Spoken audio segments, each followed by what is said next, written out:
Hello दोस्तों, मैं Aryan Shukla, business advisor and founder online business workshop. मित्रों, आज हम बात करेंगे बिजनेस की कुछ इम्पोर्टेंट व बड़ी बातें। अर्थात हम बात करना चाहेंगे ग्लोबल बिजनेसमैन एंड इन्वेस्टर्स। हम बात करना चाहेंगे लोकल बिजनेसमैन एंड इन्वेस्टर। हम बात करना चाहेंगे नेशनल बिजनेसमैन एंड इन्वेस्टर। हम बात करना चाहेंगे टेंडर, ऑर्डर और सेल्स। इनके बारे में हम बात करना चाहेंगे। हो सकता है कि हम प्रारंभिक बात करें, हो सकता है कि हम उतनी बड़ी बड़ी बातें न करें, लेकिन फिर भी इन बातों पर या इन पॉइंट्स पर या इन सब्जेक्ट को थोड़ा हम टच करना चाहेंगे। साथ ही साथ हम थोड़ा सा डिफरेंस की तरफ भी आपका ध्यान आकर्षित करना चाहेंगे। ग्लोबल बिजनेसमैन या इन्वेस्टर, ग्लोबल बिजनेसमैन या इन्वेस्टर। लेकिन इसके पहले हम दो चार लाइनें हम कहना चाहेंगे कि एक व्यक्तिगत बिजनेस या प्राइवेट लिमिटेड कंपनी या फिर लिमिटेड कंपनी, इस पर भी हम थोड़ी सी बात करना चाहेंगे। अर्थात इन सब चीज़ों को हम एक ही कनेक्शन में कनेक्ट करना चाहेंगे, क्योंकि ये सब बिजनेस के ही पहलू हैं, ये सब बिजनेस की ही यूनिट है, या ये सब बिजनेस रूपी माला में ही गुथे हुए हैं। किस तरीके से गुथे हुए हैं, किस तरीके से गुथे हुए हैं? पहली बात तो ये आती है कि जब आप एक लोकल बिजनेसमैन या फिर लोकल आप इन्वेस्टर हैं, ठीक है, तो आप व्यक्तिगत हो सकते हैं। अधिकांशतः संभावना है कि आप व्यक्तिगत होंगे, ठीक है, अधिकांशतः संभावना है आप व्यक्तिगत होंगे। अर्थात कहने का अर्थ है कि एक व्यक्ति के रूप में आप लोकल में जहाँ पर भी जायज़ इन्वेस्टमेंट है वहाँ पर आप इन्वेस्टमेंट कर सकते हैं, या जो जायज़ बिजनेस हैं उन बिजनेस को आप स्टार्ट कर सकते हैं, ठीक है, और एक लिमिटेड मात्रा में ही आप स्टार्ट कर सकते हैं, ठीक है। तो इसलिए कहने का अर्थ है कि लोकल बिजनेसमैन या लोकल इन्वेस्टर्स की ये कल्पना की जाती है, ये धारणा व्यक्त की जाती है कि उसकी आर्थिक हैसियत, उसकी इन्वेस्टिंग पावर लिमिटेड होगी, सीमित होगी, तथा वह बिजनेसमैन छोटे या साधारण बिजनेस आइडिया पर वो काम करेगा, ठीक है, या फिर वह लोकल की व्यावसायिक संभावनाओं के अंतर्गत काम करेगा, ठीक है, स्टार्ट करेगा या वह काम कर रहा होगा, ठीक है। लेकिन जब वो लोकल बिजनेसमैन डेवलप होकर के जब बनता है एक नेशनल बिजनेसमैन या नेशनल इन्वेस्टर, तो क्या होता है? होता यह है कि जब एक लोकल बिजनेसमैन या लोकल इन्वेस्टर, ठीक है, जब इसका बिजनेस ग्रो करता है, अर्थात व्यक्तिगत रूप से जब वो उसने इन्वेस्टमेंट किया, फिर उसको एक हेल्पिंग टीम की आवश्यकता होती है। जब उसका बिजनेस बड़ा होता है, अर्थात एम्प्लॉय की आवश्यकता होती है।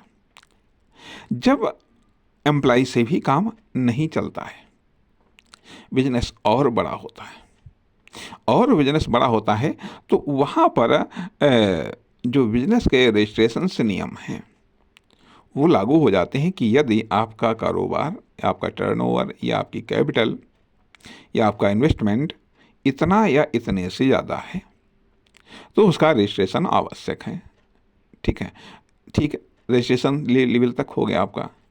और उसके बाद में फिर एक और नियम की लेयर आती है कि यदि आपका इन्वेस्टमेंट इतना या इतने से अधिक है, या आपके एम्प्लॉय इतने या इतने से अधिक हैं, तो किसी न किसी कंपनी अधिनियम के तहत आपका आपके बिजनेस का रजिस्ट्रेशन आवश्यक है।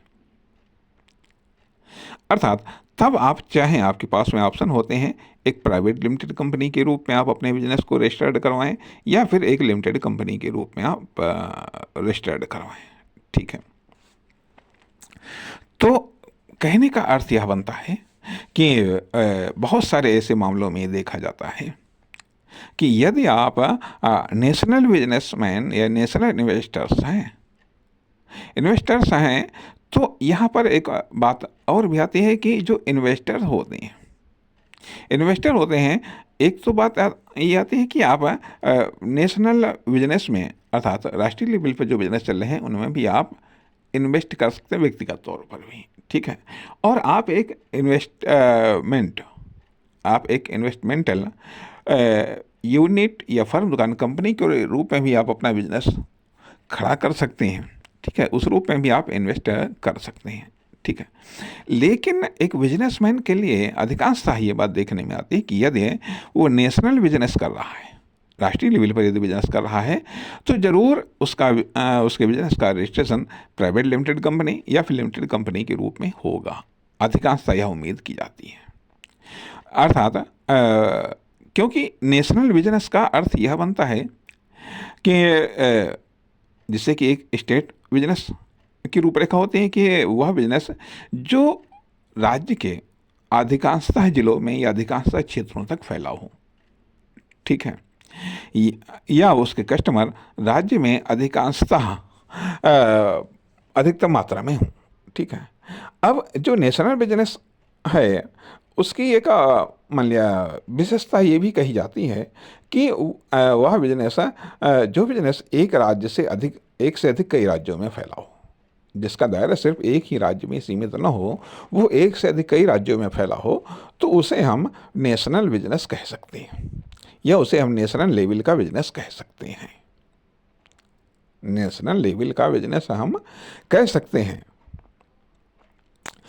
तो जब जो बिजनेस या जिसका बिजनेस एक से अधिक राज्यों तक फैला होगा तो स्वाभाविक बात है कि वो उस पर कंपनी अधिनियम लागू हो जाता है कि हाँ, वो अपने बिजनेस को किसी न किसी कंपनी अधिनियम के तहत, चाहे वो प्राइवेट लिमिटेड कंपनी के रूप में हो चाहे वह लिमिटेड कंपनी के रूप में हो, उसको रजिस्ट्रेशन करवाना होता है। ठीक है, अर्थात जब हम बात करेंगे कि ग्लोबल बिजनेस मैन या ग्लोबल इन्वेस्टर की, तो जब नेशनल लेवल पर ये बात लागू हो जाती है, नेशनल बिजनेस पर यह नियम लागू हो जाता है कि वह बिजनेस अर्थात वह बिजनेस कोई एक व्यक्ति के रूप में नहीं होगा, बल्कि नेशनल बिजनेस जो करने वाली यूनिट होंगी या नेशनल बिजनेस करने वाले जो व्यक्ति होंगे, वो किसी न किसी कंपनी के द्वारा, चाहे वह प्राइवेट लिमिटेड कंपनी हो चाहे वह लिमिटेड कंपनी हो, अधिकांश उम्मीद है वो लिमिटेड कंपनी होगी,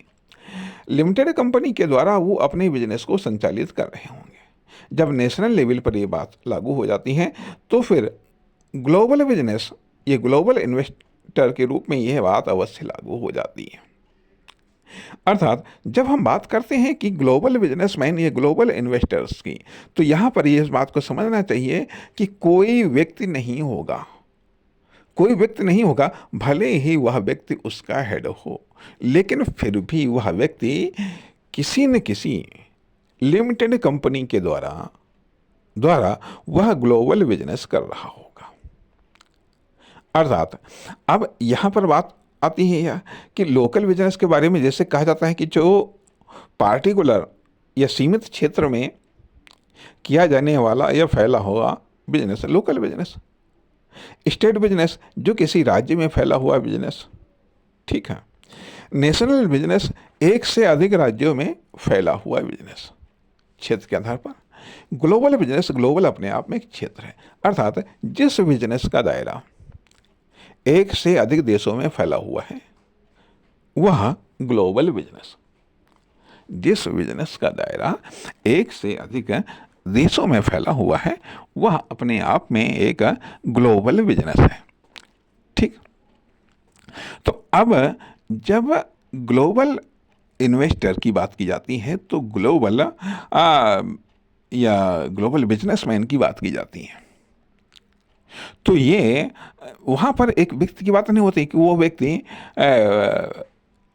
मतलब बिजनेस चला रहा है, हाँ वो व्यक्ति बिजनेस चला रहा है, लेकिन लेकिन प्रत्यक्षता में भले ही उसका नाम हो, लेकिन अप्रत्यक्षता में भी या प्रत्यक्षता में भी उसकी कंपनी का नाम होता है, क्योंकि वो कंपनी का हेड होता है, वह कंपनी का हेड होता है या फिर कंपनी की अधिकांशतः पावर उसके पास में होती, इसलिए उसका नाम होता है।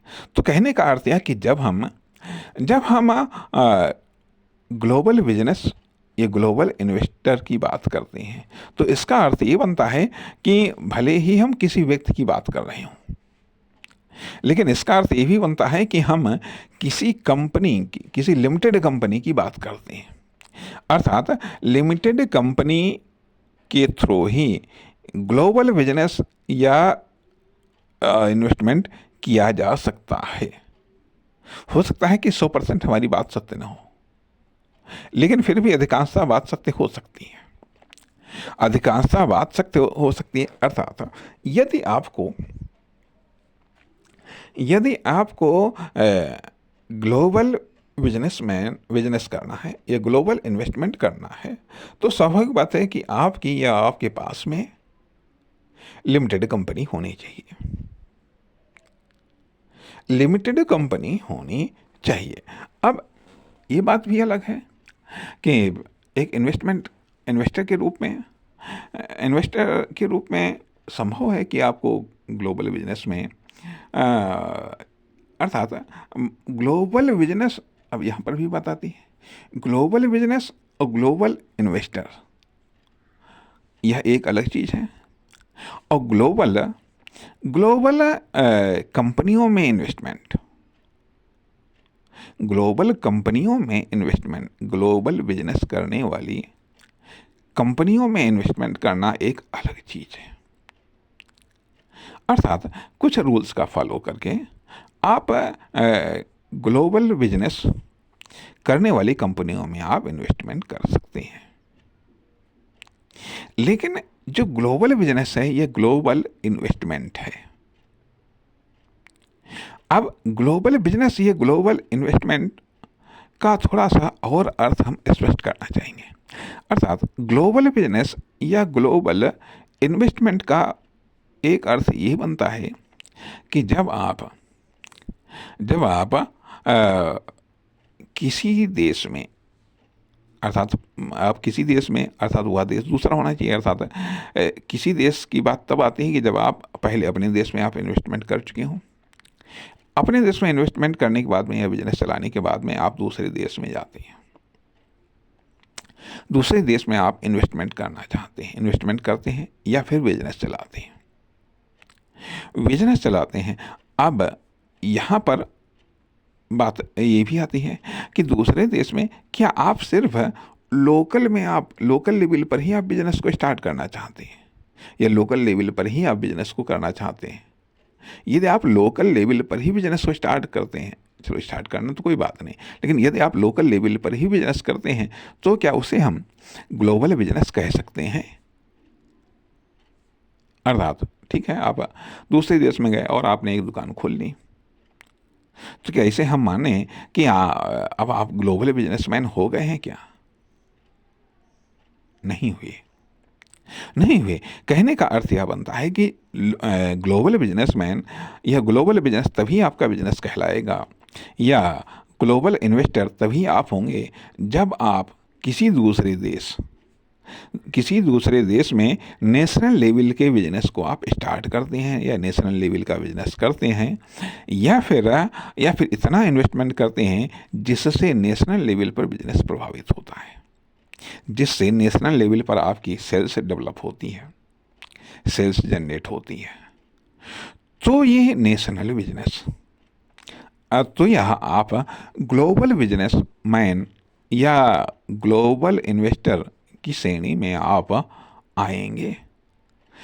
हाँ, ये बात अलग है कि यदि आप दूसरे देश में आप छोटे लेवल पर कोई आप बिजनेस स्टार्ट करते हैं और आपका इरादा यह है कि उसे हम नेशनल लेवल पर ले जाएंगे, नेशनल लेवल पर ले जाएंगे और फिर क्रमिक उस पर इन्वेस्टमेंट बढ़ाते रहते हैं। अर्थात कम से कम आपकी हैसियत तो ऐसी होनी चाहिए कि आप दूसरे देश में बिजनेस को स्टार्ट करके उसे नेशनल लेवल पर आप ले जाएं तो आप ग्लोबल बिजनेसमैन या ग्लोबल इन्वेस्टर हो सकते हैं। ग्लोबल इन्वेस्टर हो सकते हैं। कहने का अर्थ यह बनता है कि अब बिजनेस करने के माध्यम, जैसा कि बताया गया कि एक्टिविटी, लिमिटेड फर्म, दुकान, कंपनी प्राइवेट लिमिटेड कंपनी। तो इस प्रकार से ये कहा जा सकता है कि ग्लोबल बिजनेस के लिए लिमिटेड कंपनी एक बेहतर माध्यम है। और ये भी बात आती है कि सवाल ये उठता है कि ग्लोबल बिजनेस करने के लिए कई सारी परमिशंस की आवश्यकता होती है, गवर्नमेंट की परमिशन की आवश्यकता होती है, अन्य कई प्रकार के परमिशन की आवश्यकता होती है, जो कि इस बात पर निर्भर करते हैं कि आपकी साख क्या है, आपकी हैसियत क्या है। आपकी साख क्या है, हैसियत क्या है, अर्थात आपका कैरेक्टर क्या है, आपकी इमेज क्या है, आपकी पहचान क्या है, आपकी हिस्ट्री क्या है। कई सारी चीज़ों के आधार पर गवर्नमेंट आपको परमिशन देती है। साथ ही साथ आपको अपनी गवर्नमेंट से भी परमिशन लेनी पड़ती है। अर्थात उसके जो रूल्स हैं ग्लोबल बिजनेसमैन बनने के या ग्लोबल लेवल पर बिजनेस करने के या ग्लोबल लेवल पर इन्वेस्टमेंट करने के, उसके जो रूल्स हैं उसको भी फॉलो करना पड़ता है। अर्थात यहाँ पर अब जब हम ग्लोबल बिजनेसमैन या ग्लोबल हम इन्वेस्टर की बात करते हैं तो ये मान करके चलिएगा कि 99% हम किसी व्यक्ति विशेष की बात नहीं करते हैं, बल्कि हम बात करते हैं कि ग्लोबल बिजनेस या ग्लोबल इन्वेस्टमेंट करने वाली लिमिटेड कंपनियों की इस तरीके से देखा ये जाए कि यह एक व्यक्ति का विजन हो सकता है, लेकिन व्यक्ति विजन को साकार करता है अपनी लिमिटेड कंपनियों के द्वारा। अर्थात अक्सर ये बात कही जाती है कि जो लिमिटेड कंपनियां हैं उनमें बहुत सारे शेयरधारक होते हैं, ठीक है। लेकिन उसके बारे में भी ये बात कही जाती है कि चलती उसी की है जिसके पास में ज़्यादा शेयर होते हैं या जिसके पास में 50% से ज़्यादा शेयर होते हैं।